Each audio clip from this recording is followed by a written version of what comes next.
Bab 15. Pelatihan. Matahari hangat menyaring melalui jendela dan dengan malas disemprotkan ke ruang yang rapi.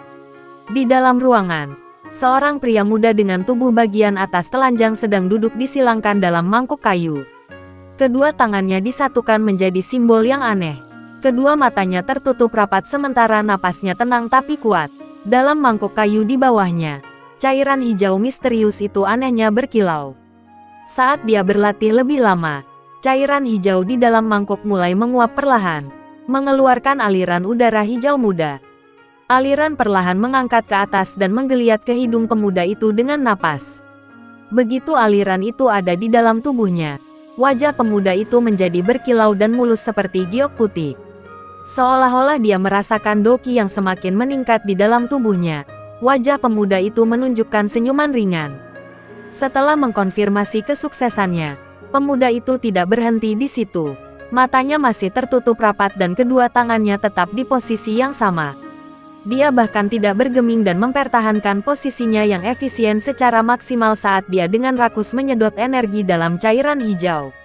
Cairan hijau yang menempel di tubuh pemuda itu perlahan-lahan diserap oleh kulitnya, memperkuat tulangnya dan membersihkan jalur qi-nya. Di bawah daya serap pria muda yang gelisah, semakin banyak aliran hijau keluar dari mangkuk dan perlahan-lahan mereka menjadi sangat padat sehingga mereka menutupi tubuh telanjang pria muda itu dalam lapisan kabut. Di bawah pelatihan gelisah, sinar matahari cerah yang masuk melalui jendela perlahan menjadi lebih lemah dan ruangan menjadi jauh lebih dingin. Di mangkuk kayu, pemuda itu berkumpul di gumpalan terakhir dari udara hijau dan bulu matanya berkedut sebelum membuka untuk mengungkapkan dua mata hitam pekat. Dalam mata hitam pekat, cahaya putih melewati tapi kali ini, ada sedikit warna hijau. Perlahan-lahan menghela napas, pemuda itu dengan cepat berdiri dan membiarkan tetesan air dingin mengalir dari tubuhnya. Mengambil peregangan malas dan merasakan doki yang melimpah di dalam tubuhnya, pemuda itu bergumam, pada kecepatan ini, aku mungkin bisa mencapai Duan Qi kelima dalam 2 bulan. Setelah menyiapkan semuanya, Xiao Yan tinggal di kamarnya selama setengah bulan penuh.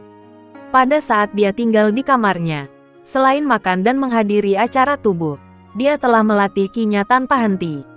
Meskipun pelatihan itu sangat membosankan dan melelahkan, itu tidak seberapa dibandingkan dengan ejekan dan cemoohan yang telah dialami Xiao Yan selama 3 tahun terakhir.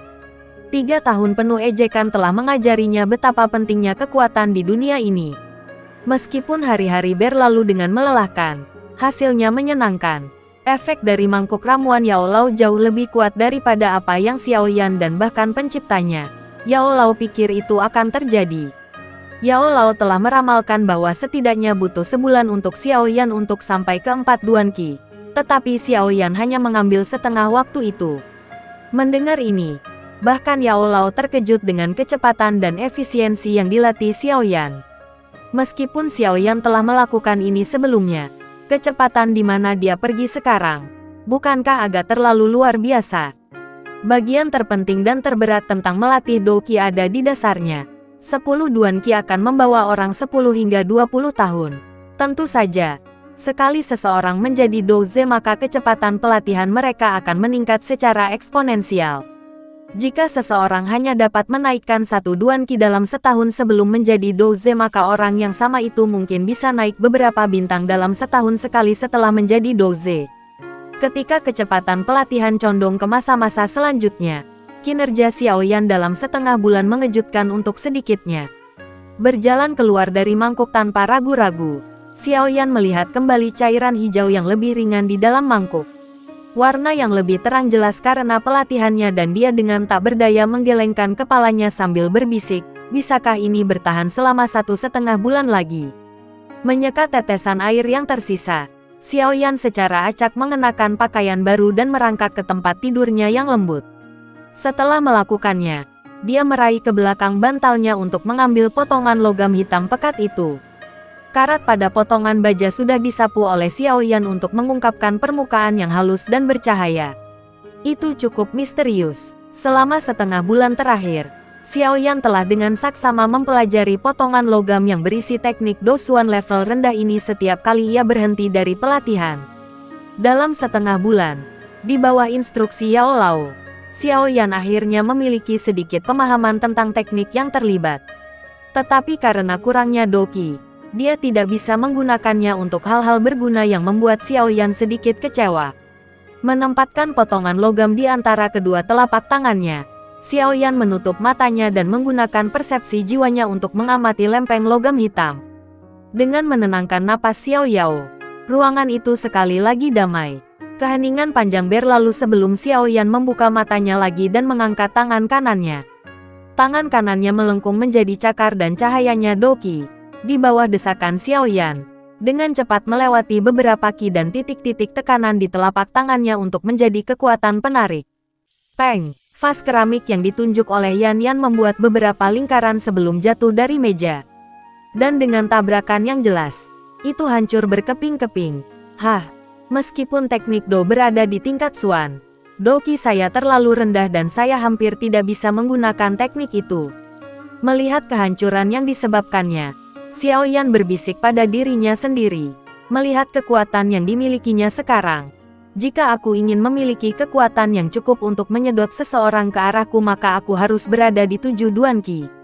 Apapun, mari kita pergi ke aula klan kami untuk menemukan beberapa teknik Do tingkat yang lebih rendah.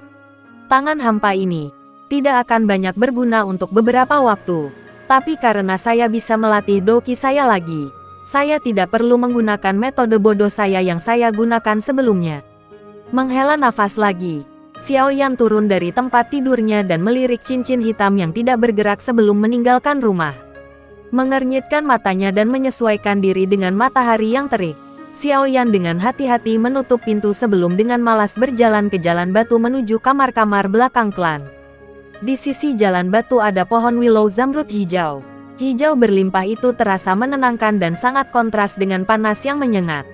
Beralih ke jalan yang berbeda, tawa seorang gadis muda menyambutnya. Karena ketenangan yang terganggu, Xiao Yan mengerutkan alisnya dan mengikuti sumber tawa. Dia melihat beberapa gadis muda datang ke arahnya dari jalan lain. Dipadati oleh gadis-gadis lain, seorang gadis cantik tertawa. Wajah menawan yang telah benar-benar menaungi gadis-gadis lain di sampingnya. Dia adalah gadis yang berada di urutan kedua setelah Sun Er dalam pengujian doki, Xiao Mei. Melirik gadis yang pernah menempel di sisinya memanggil Biao Ge yang tak terhitung jumlahnya. Kilasan ejekan tak terkendali pergi ke wajah Xiao Yan. Menggelengkan kepalanya dengan ringan, Xiao Yao mengambil pandangannya. TL, Biao Ge adalah saudara yang bukan anggota keluarga langsung seseorang. Ini adalah ungkapan formal dibandingkan dengan GG yang lebih merupakan ungkapan yang akrab. Ketika Xiao Mei sampai di jalan di mana Xiao Yan berada, tawa menawan Xiao Mei menghilang ketika dia melihat Xiao Yan. Matahari menyebarkan cahayanya dan membuat pria muda yang tenang itu dengan kedua tangan di belakang kepalanya sangat menarik. Sepasang mata yang cantik dan besar menatap pria muda yang mendekat, dan mencoba membedakan apakah ada senyum ringan atau ejekan yang tergantung di ujung mulutnya. Secara mental Xiao Mei condong ke arah Xiao Yan. Tiba-tiba, dia merasa seolah kehilangan sesuatu. 3 tahun lalu, pemuda itu, di ujung mulutnya, memiliki lekukan memabukkan itu.